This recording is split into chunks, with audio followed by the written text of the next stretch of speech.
Hello, this is Adam Rayner for Talk Audio TV. Now, regular viewers will know that I am kind of hooked up. I get to meet some fabulous people. But I can tell you that, quite unashamedly today, I'm in the home of one of my heroes, who I'm also privileged to call a mate, which is Mr. Neil Case, otherwise known as the Bass Mechanic. Now, how long ago was it? Nearly 10, more than 10 years. Oh, yeah. Ages. Yeah. But I was here, and we made a bit of television for HTV in the regions. It was for Pulling Power. It was called The Bass That Ate Miami. Now, the fact is that the bass CDs, as we used to call them, are no longer just only on CD. They're on FLAC and all kinds of stuff. And Neil is, well, he's the godfather of bass worldwide. It's just as simple as it is. But let's find out a little bit about your history. Neil, tell us a bit about how you actually came to be the bass mechanic, because I know, but the viewers don't. Well, long story short, I grew up in Kingston, Jamaica. Right. I'm English, born in London, but Yes. parents emigrated when I was a kid. And I started working in studios there when I was like 16, 17. But it gave me an appreciation for, and reggae is very, bottom heavy, the bass is very important. And then when I came into Miami, I got a job eventually back in the music business. And right around the time where hip hop was started to, take off. And the interesting thing about hip hop and bass music, what they have in common is that originally they were all made with the same machine, the Roland 808. Which is now, of course, legendary. Yeah, the legendary Roland 808. Yes.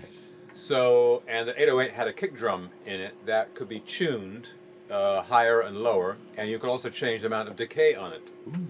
So you could make it last longer, the actual thing. So in other words, you get that, you get like a boom if you want it.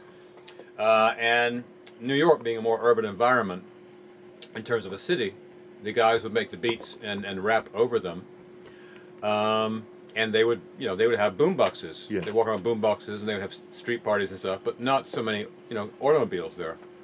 And in Miami, completely different, big, wide, sprawling city.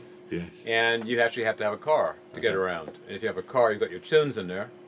So the thing with the Roland 808 is that particular kick drum bass sample on it sounds absolutely incredible in a car. In a car. Nothing because sounds of the like transfer function in a car and the 808 and it all. Right. Yes, a perfect storm of. Right. So when the Miami guys started making the stuff, they would adjust the decay on the 808 so it would hang longer. So you would actually get that boom. Yes. Whereas in New York, they went more for the thump. Yes. The actual, and the beat was a little bit, it's a tiny bit different, but they were more for like a thump. Yes. More something you could like walk down the street to. Whereas in Miami, it was kind of something you could cruise to. Yes. And the other thing was that Miami being a sunny town, no winter, a lot of partying stuff was going on. Windows down, as we say in London. Yeah, yes. and so most of the rap tended to be, a little bit more party-oriented, a little bit more lightweight, if you want, in terms it wasn't so much about the message. In New York, they had stuff like Grandmaster Flash and stuff, which is brilliant stuff, amazing stuff. Do you know, I still know it word for word. Right, exactly, the message, But Miami was more about going to the club and having a good time or cruising in your car and stuff. Yeah. So that was the genesis of bass music being the Roland 808. Gotcha. And then we changed over the years into using sine waves and samples, and other machines came along, SP1200s. Talking MPCs. of samples, there was that. There's something I didn't tell you. I've been using this in my stage patter at shows for years, which is telling people that in order to say bass like that sample, you have to sort of wrap your lips around your face and then explode it out while saying it very, very like a bass like that. So I got the biggest smile since I arrived, dude. There you go. And you get people sort of doing it. But I'll have to sample that. It was good. Oh, good. I can also do some thoroughly British ones, like this is not a drill. Anything you want. Now the thing is though is that this isn't only about the past. You've got some really hench new product out. We do, including really generous compilations of some of the best you've done. Well, we started doing. I used to be on Pandus Records, and then eventually that relationship ran its course. And then back in 2008. And we also launched a label via Pandus back around 2001, but with the tumult in the music business, that kind of went belly up eventually. But back in 2008, we kind of launched again as bassmechanic.com and as Bass Mechanic Records, and with online releases. And so we've got about 20 plus albums in the catalog now, but we have now started to do due to popular demand, release some CDs again. Yes. And so we have got a few things here. I've got the brand new Bass Mekanik album, Bass Trap. Ooh, let's have a look at it. Shove it right in the lens here. Yep. Bass Trap. And the interesting thing about that album is that the bass on it features multi-octave bass samples. So that if you got a bass note at 40 cycles, you've also got another one at 20 playing at the same time. So you've got a very thick and low and rich broad fruitcake of bass. Yeah, big time. So no matter what your resonances are, these tracks are going to wake your system up. Yeah, and it features a frequency guide. Yes, this is what you can see. I've been struggling around to open it with one hand, but right. Check this out, guys. Check this out. Look. Let's just cover Neil's face for a moment there. Well, no, we don't have to, but you can see that actually is specifying what the content of the lows is inside each track, which is just awesome. It's something the guys have been doing on their own sort of analysis, as it were, but there it is from the master himself. And naturally, of course, it also has the obligatory test section. Yes. Since you have the space on the disc, why not put some test tones on there?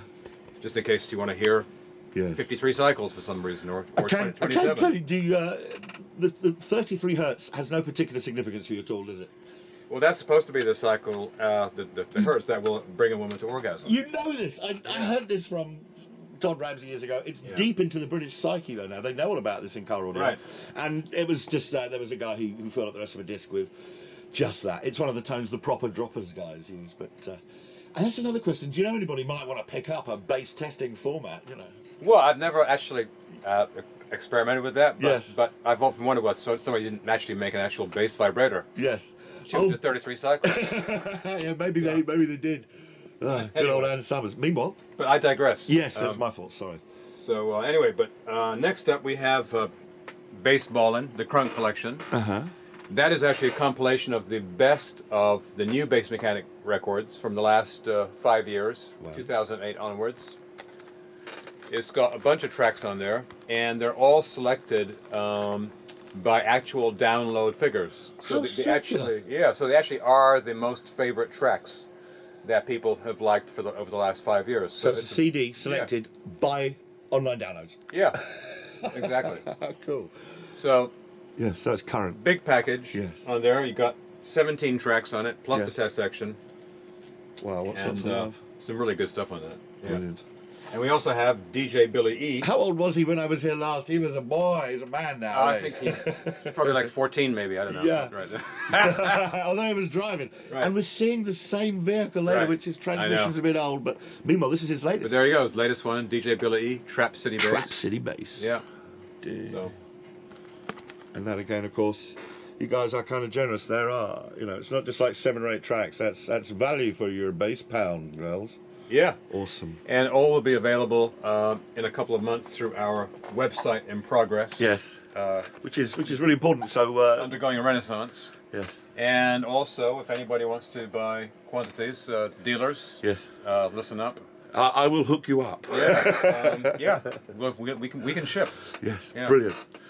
Oh, indeed. I'm having such a fabulous time. I've been brought to Miami by JL Audio, and the guys are going looking at a hi-fi shop, and I think they thought I might be showing off a little bit about how hooked up I am in the Miami area. But Neil, thank you so much, dude. You are an absolute star, an inspiration to everybody with a decent system.